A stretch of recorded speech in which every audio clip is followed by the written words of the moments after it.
Hello everyone, my name is Sarah Gronwall and I am a fourth year studying advertising at Bowling Green State University, and today we're going to be talking about off-campus apartment or house hunting. This can kind of seem daunting, but I promise you I'm going to break it down into easy, comprehensible, different topics. For some context, I have been living in an off-campus apartment for 1 year now. It has been absolutely amazing, and I'm going to tell you why that is. So first, we started searching for our apartment, honestly, at the beginning of the year, more so during the fall months. So like October and November, we really started hammering down on what we wanted to look at. We knew that we wanted to live in an apartment, so I think that is the first thing that you have to do, is figure out whether or not you want to live in an apartment or a house, because that will dictate what you're looking at and the different types of tours you take, etc. Going off of that, that also includes setting a budget. So for apartments, it will tend to be a little bit cheaper for rent. Houses will be a little bit more expensive, but you also have to include some hidden costs as well, which include utilities, trash. Some housing and apartments do laundry, so you're gonna have to take that into account as well, and also internet, furniture, gas, things like that. The next thing that I would highly recommend doing is setting a location. So if you know that you want to be close to campus, I would start searching at places closer to campus.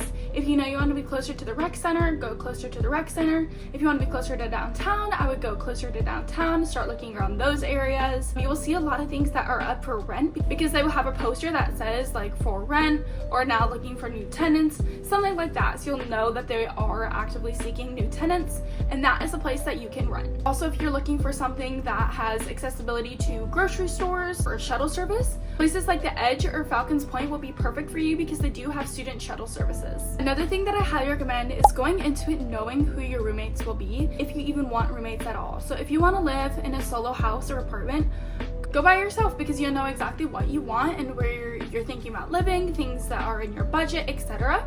But if you want to live with roommates, I highly recommend having a finalized idea in mind of who you want those roommates to be, and to make sure that you're all on board and you're all aware that you guys will be living together. When it comes to actually looking at places and going on tours, I highly recommend either contacting the landlord of that place and requesting a tour, or if you know someone living there, asking them to give you a little tour of their apartment or house. That is actually how I found out about this apartment, is we had friends who also lived here and they loved it and would rave about it, and so we asked them for a tour of their place and we fell in love, and this is where we are living now. It really does give you a good feel about the living conditions and about what your living experience will be like, so I highly recommend going on a tour.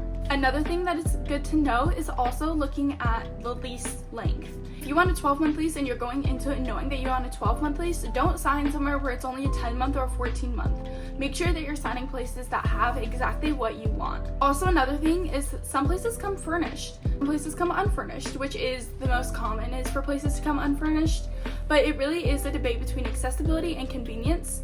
So if you want a place that is furnished, absolutely go after that.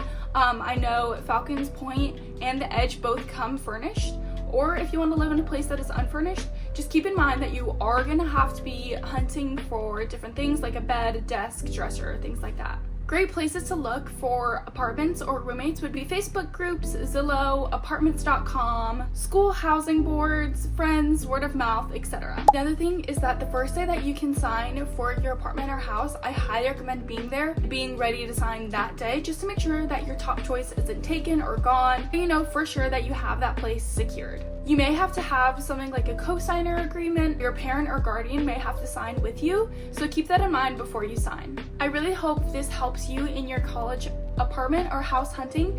I promise you it is not as daunting as it sounds, and here's to a new adventure.